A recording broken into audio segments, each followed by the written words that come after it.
Hey, I'm Austin, and today we're covering 6 horrifying bear attacks you would never want to encounter in the wild.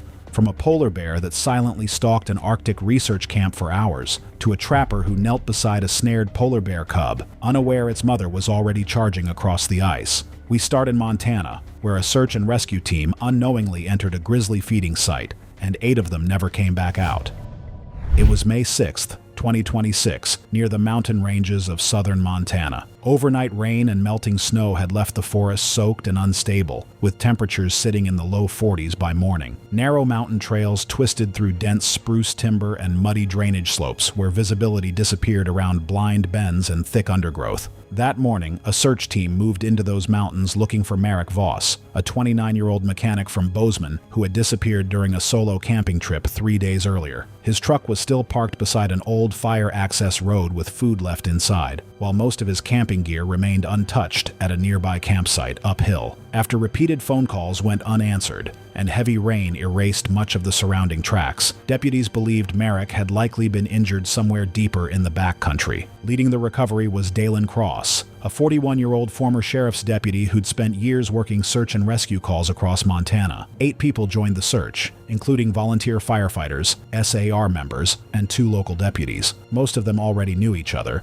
and honestly, that familiarity probably made the group feel calmer than they should have been. From their perspective, this looked like the kind of mission they'd handled plenty of times before. An experienced camper, likely injured, lost, or stranded somewhere deeper in the mountains. By early morning, the group had already found torn backpack fabric, partial boot tracks, and disturbed soil leading uphill through dense timber. But the deeper they moved, the more warning signs appeared. Fresh claw marks scarred several trees. Large bear tracks crossed the muddy trail repeatedly. Multiple rescuers later admitted they smelled decomposition drifting through the drainage basin, but continued moving uphill anyway. And honestly, that was probably the biggest mistake, because once the team became focused on finding Merrick, the mountain itself slowly stopped feeling dangerous to them anymore. The trail eventually narrowed into a steep side hill path carved above a rocky drainage chute. Dense brush crowded one side, while a slick drop-off disappeared downhill into timber and exposed boulders. Overnight rain had turned the ground muddy, and visibility through the brush had dropped to only a few yards in some sections.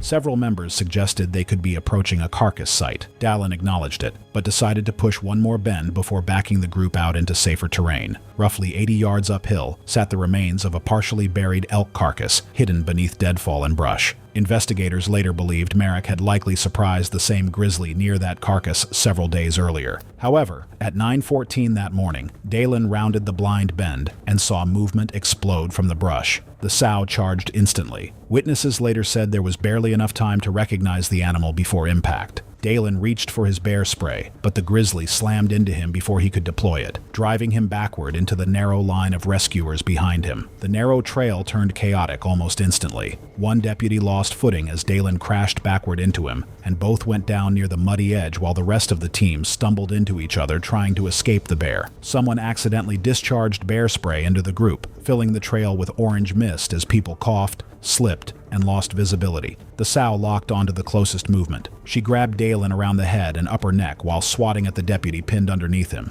Witnesses later said they could hear screaming, radio traffic, and loud cracking sounds as the bear violently shook Dalen across the trail. The deputy beneath him stopped moving within seconds, but after those first seconds, the bear didn't continue hunting the group. Several rescuers ran downhill through wet brush while coughing and half-blinded from the bear spray. One SAR volunteer slipped on the muddy slope and tumbled into exposed rocks below, suffering catastrophic head and spinal injuries. Another rescuer lost footing moments later and crashed through dead timber, badly crushing his pelvis and chest. Up on the trail, the sow redirected toward nearby movement once more, before retreating uphill toward the carcass site. One deputy trying to pull Dalen to safety was mauled across the shoulder and throat before the bear disengaged. He remained conscious for nearly 40 minutes while others tried slowing the bleeding. Rough terrain delayed rescue teams from reaching him in time. By then, the group was scattered across the drainage basin, several men seriously injured and unable to regroup safely. Rain turned the hillside into mud, while 2 rescuers trapped below the slope remained critically injured for hours with broken bones and severe blood loss. And honestly, that's what people underestimate about wilderness disasters like this. Sometimes the environment keeps killing people long after the initial attack ends. A surviving deputy finally managed an emergency call roughly 10 minutes after the attack began. Additional SAR teams reached the area nearly 2 hours later. During the evacuation effort, one ATV transporting injured rescuers overturned on a muddy access slope below the drainage area. A firefighter riding on the rear carrier suffered fatal head trauma during the rollover, becoming the final death connected to the incident. By the time wildlife officers secured the carcass area, 7 men were dead. Wildlife officers later euthanized the sow after it charged again near the carcass site during recovery operations. Marek Voss's remains were eventually found uphill from the elk carcass beneath dense brush. The final investigation concluded the disaster escalated less because of the bear itself, and more because panic erupted in dangerous terrain. A single defensive charge on a narrow, muddy trail with poor visibility and steep drop-offs quickly turned into a mass casualty incident. Dalen's team kept moving because stopping meant abandoning Marek. I understand that instinct completely. The next case had no such pressure, just one rifle left outside for a single night. It was August 24th, 2016, on Edgeøya in Norway's Svalbard archipelago. Cold coastal fog rolled inland across the tundra as sleet and freezing wind swept over the shoreline campsites. Temperatures hovered just above freezing, and visibility around the glacier inlet dropped steadily through the night beneath constant cracking sounds from shifting sea ice. Leora Venn was a 32-year-old climate researcher from Aberdeen, specializing in meltwater mapping along Arctic glacier systems. Earlier that year, she lost a major fellowship tied to a delayed publication, and colleagues noticed she had become increasingly focused on rebuilding her credentials before the next grant cycle. The Svalbard expedition was supposed to help with that. The team included expedition guide Rune Halvorsen, technician Miro Sava, and data analyst Anja Petrick. The assignment sounded simple enough: spend one night near a glacier inlet collecting temperature and ice movement data, then head back to Longyearbyen the next day. Leora volunteered for the exposed coastal site herself. She had experience working in brutal cold conditions and was known for staying calm when things got stressful, so nobody on the team really saw the trip as especially risky. But polar bears are a different level of danger. Adult males can weigh over 1,200 pounds, move fast across ice, and unlike most grizzlies, they sometimes approach humans as potential prey. Late summer sea ice shifts also push hungry bears closer to remote camps, especially during heavy Arctic fog, where visibility drops fast. The team set up camp a few hundred yards inland using 2 expedition tents and an equipment sled.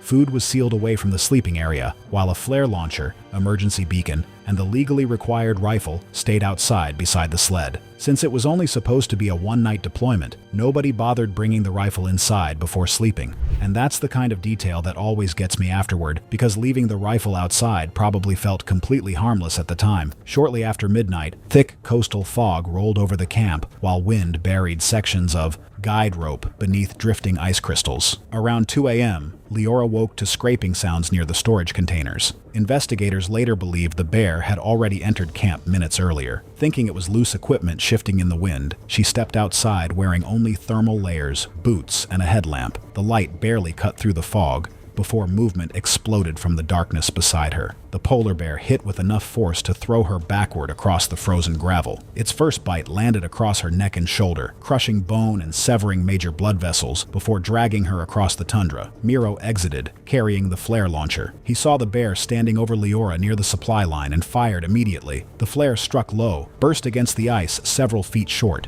The flash lit blood across the gravel and steam rising from the animal's muzzle. The bear turned toward him. One swipe tore across the left side of his face and scalp, fracturing his cheekbone and ripping open part of his scalp above the ear. Rune rushed out with a metal avalanche shovel, buying enough time to reach the rifle near the sled. The bear charged again, biting deeply into his upper arm and side before Anja dragged Miro inside the damaged tent. For nearly 15 minutes, the survivors listened to the bear circling outside the shelter. Claws ripped through parts of the tent wall before Rune finally grabbed the rifle and fired twice through the opening, driving the bear back toward the shoreline. Rune activated the emergency beacon at 2:41 a.m., but severe weather delayed rescue crews for nearly 4 hours. By the time they arrived, Leora was already dead. Wildlife officers later tracked and euthanized the polar bear nearby after it continued returning to the camp area. Investigators later criticized the team's decision to leave the rifle outside and the lack of proper perimeter alarms around the campsite. And honestly, that's probably the most terrifying part of the entire story. The survivors spent hours trapped inside that damaged shelter, listening to the bear still moving around outside in the dark. Leora stepped outside because a noise sounded like loose equipment.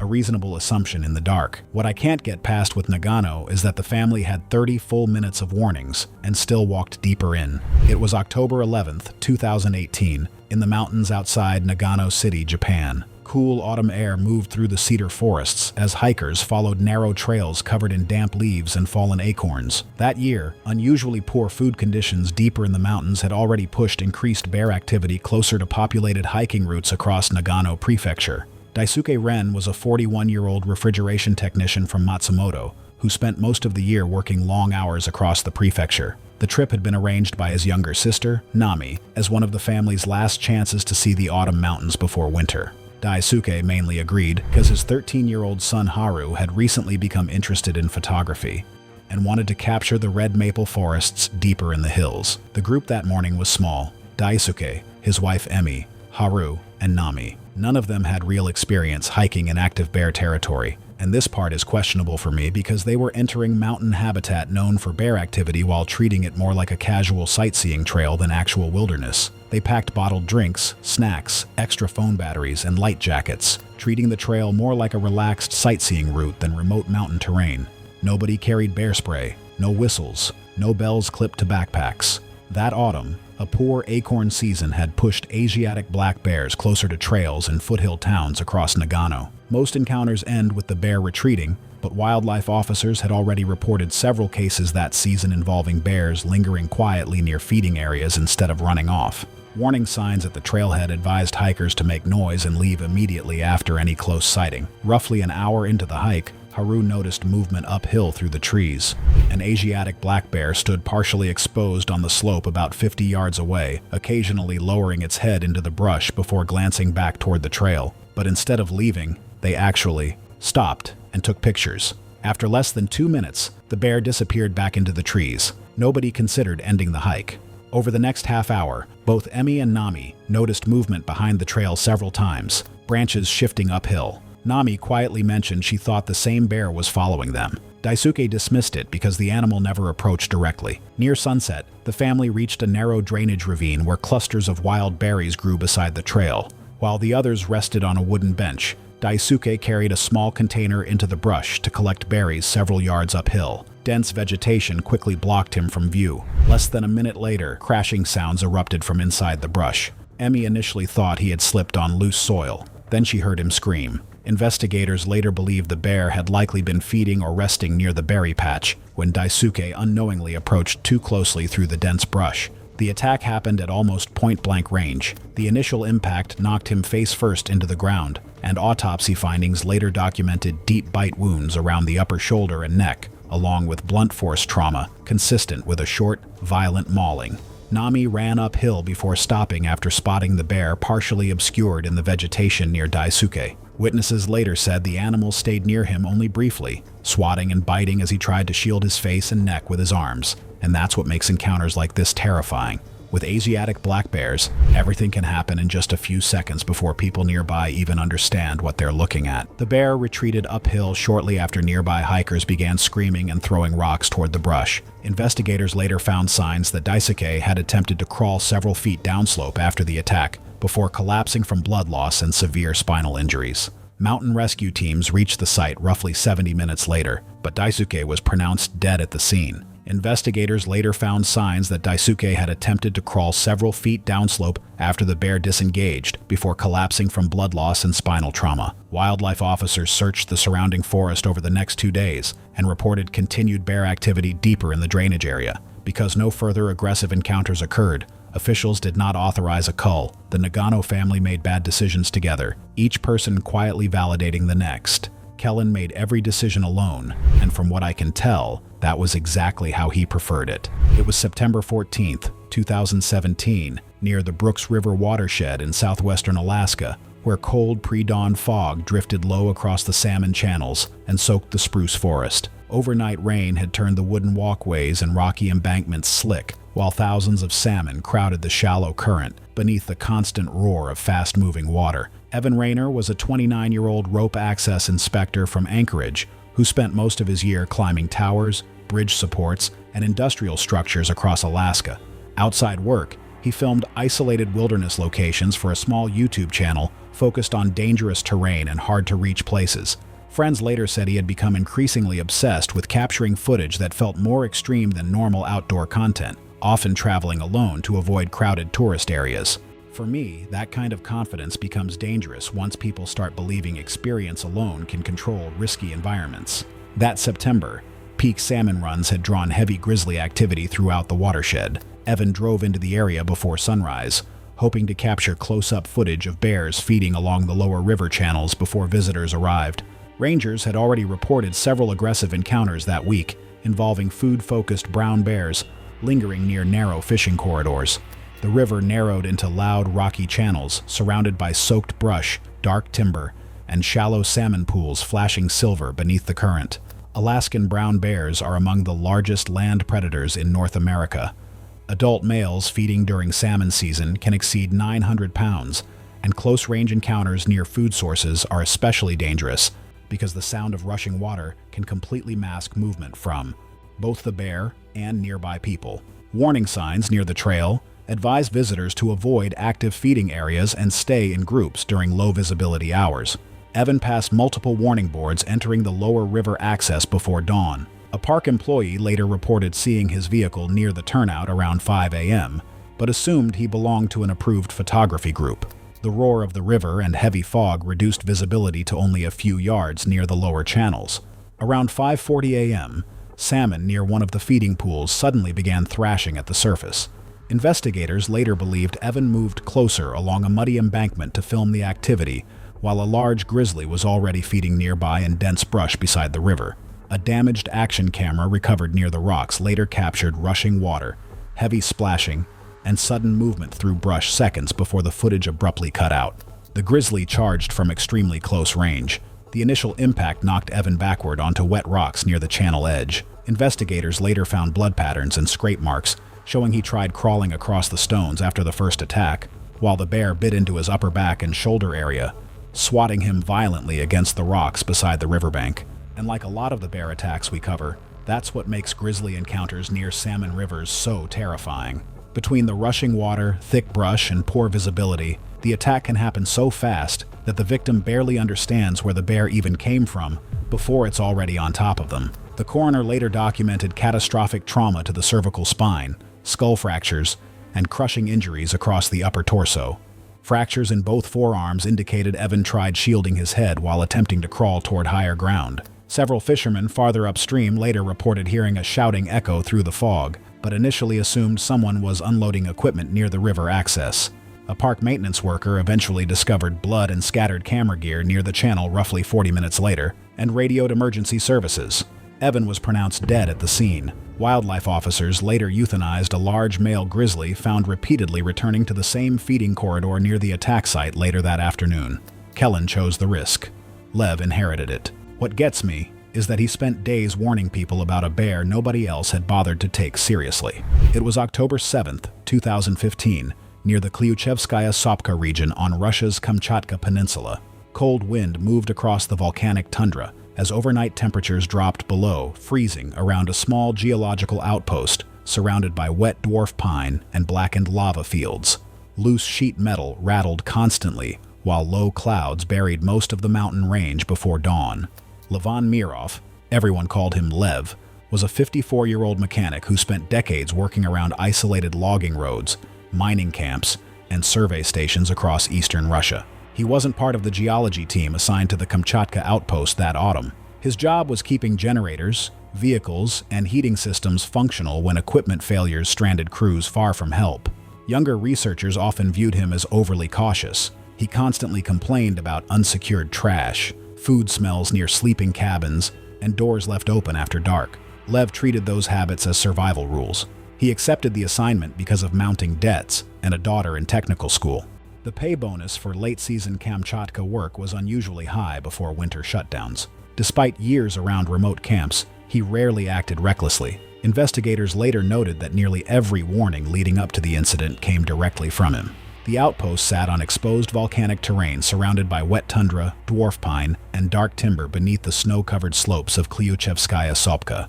Kamchatka brown bears are among the largest in Russia, with adult males often exceeding 1,000 pounds before hibernation. During autumn, many aggressively seek high-calorie food to build fat reserves. Bears that repeatedly find garbage near camps can lose fear of human activity entirely, moving silently through industrial sites at night, especially during high winds when human scent becomes harder to detect. Problems started immediately. After the geology crew arrived, the previous team had left waste bags beside the incinerator pit, along with spoiled food containers, fish tins, and cooking scraps near camp. Fresh bear tracks appeared behind the metal food storage container within the first day.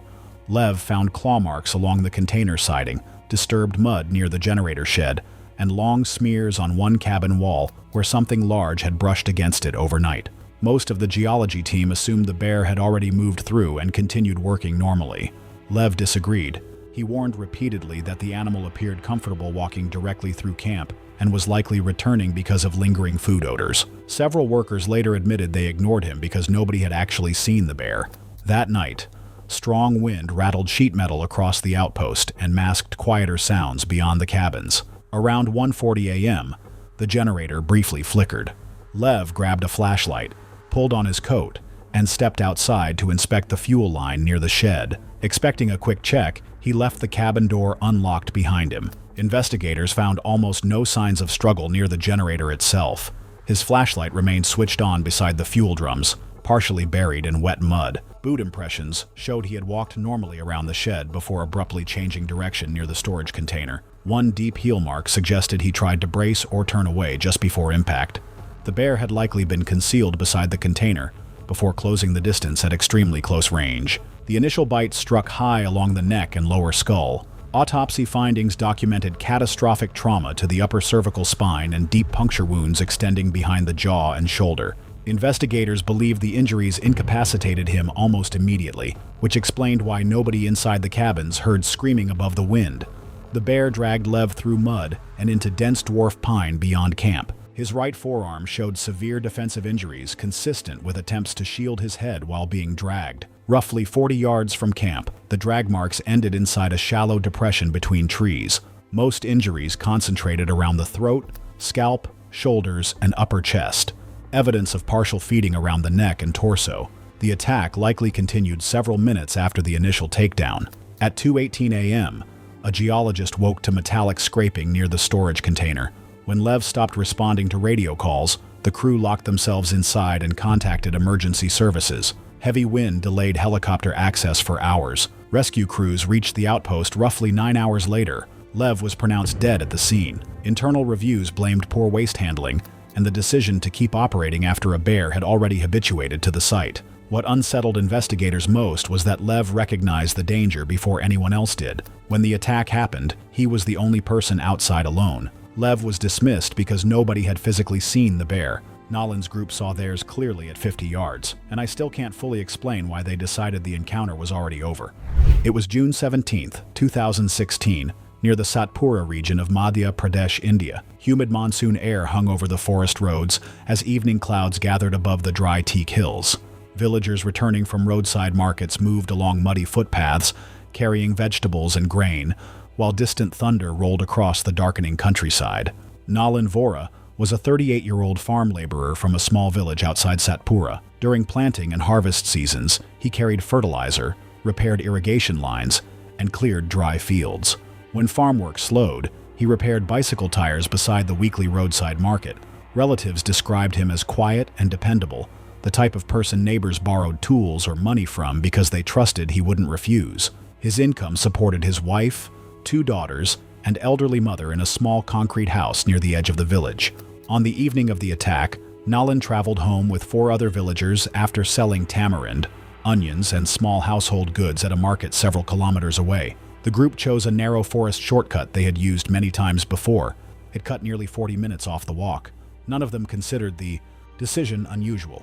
The route was risky after dark, but local laborers used it regularly before monsoon season arrived. The trail wound through dry teak forest lined with thorn brush, loose dirt, and termite mounds rising from the undergrowth like broken stone pillars. Sloth bears are responsible for a large number of serious attacks across central India because they feed in dense vegetation and react violently when surprised at close range. Adults can weigh over 300 pounds and carry long, curved claws designed for tearing apart termite colonies. Unlike predatory attacks from large cats, sloth bear encounters are usually explosive defensive reactions within only a few feet. Injuries concentrate around the head and face because the bear swipes upward while standing partially upright. The villagers left the market later than expected after a produce truck arrived behind schedule. By the time they entered the forest road, daylight had already faded beneath the trees. Forest guards had recently warned locals about increased sloth bear activity near the trail. Partway through the shortcut, they noticed fresh digging beside a large termite mound near the path. Loose dirt covered the trail, and parts of the mound had been torn open recently. Seconds later, heavy breathing came from thick brush nearby. Nolan stopped and turned toward the sound. A sloth bear was feeding less than 20 feet away, partially hidden behind thorn vegetation. Investigators later believed the bear had noticed the group only moments before the encounter. The charge happened almost instantly. Witnesses said the bear burst from the brush and struck Nolan before he could fully react, knocking him hard onto the dirt trail. The bear continued swiping at his head and face while he tried shielding himself with both arms. Autopsy findings later documented severe facial fractures, deep scalp wounds, jaw damage, and multiple fractures in one arm from defensive injuries. 2 villagers began shouting and throwing stones from farther down the road. The bear briefly turned toward them, injuring one man across the shoulder before retreating back into the forest. The entire attack lasted less than 3 minutes. One surviving villager ran nearly a mile to the nearest house to contact authorities. Forest guards and police reached the scene roughly 50 minutes later, but Nolan was pronounced dead before evacuation began. And that's what makes the story tragic. Nobody entered that forest expecting an ambush. They were just trying to get home before dark. Nolan walked into danger without realizing it. What I find harder to sit with is Idris. He built the danger himself, set it in the ground, and walked straight into it anyway. It was March 3rd, 2015, near the shoreline outside Longyearbyen in Norway's Svalbard archipelago, where heavy wind had pushed sea ice farther inland across the frozen coastline overnight. Snow drifted across abandoned mining roads while temperatures stayed well below freezing beneath a dim gray sky that barely brightened through the Arctic afternoon. Elias Draven was a 33-year-old contract laborer who moved between dock work, equipment hauling, and seasonal cargo jobs around the Arctic settlements. Work had become inconsistent after a shipping company reduced winter crews, and friends later confirmed Elias had accumulated gambling debt through underground card games held among temporary workers near the harbor district. He began joining illegal Arctic fox trapping runs mostly because pelts could still bring quick cash during the winter season. He wasn't an experienced hunter. Most of what he knew came from older workers who taught him how to place wire snares along snow corridors used by foxes and smaller scavengers moving between the coast and rocky hillsides. 2 friends accompanied him that morning. They carried coils of cable wire, rifles, food packs, and fuel supplies while traveling by snowmobile toward isolated coastal terrain several miles outside town. Elias reportedly brushed off concerns about recent polar bear sightings, saying the animals usually avoided people unless they got too close. The others weren't especially alarmed either. The group had worked around the coastline before, and that familiarity probably made the risk feel more routine than it really was. The landscape stayed almost completely exposed white snowfields broken by jagged rock, frozen driftwood, and slabs of shifting sea ice stretching into the fog. Polar bears are the largest land predators on Earth. Adult males can exceed 1,200 pounds, and unlike most bear species, polar bears are far more willing to investigate humans directly in remote coastal environments.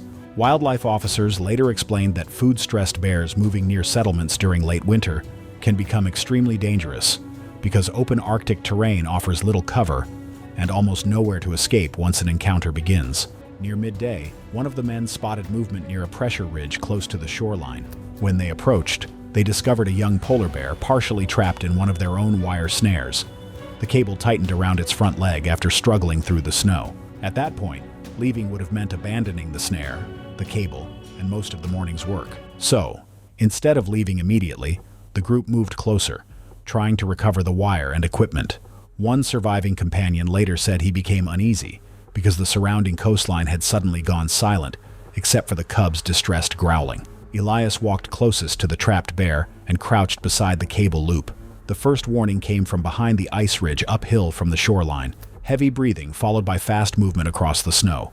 The sow appeared almost instantly. One surviving companion later said the bear crossed the distance in seconds. Elias barely turned before the polar bear slammed into him and knocked him backward into the snow beside the trapped cub. The attack centered immediately on his upper body. The bear bit deeply into his shoulder and neck area, while pinning him against the ice-covered ground with its forelegs. Deep claw wounds across the chest and back showed where the animal repeatedly swatted at him, while he tried shielding his face with both arms. And that's the terrifying part about polar bears in terrain like this. There are no trees, no vehicles nearby, nowhere to climb, and once one commits to the attack, the distance closes unbelievably fast. One surviving man fired a warning shot that briefly distracted the bear. Elias managed to break free and stumbled downhill across the snow toward the snowmobiles. Blood trails later showed he covered only a short distance before collapsing beside a frozen rock embankment from catastrophic blood loss. The bear briefly re-engaged while he remained on the ground, before retreating toward the trapped cub.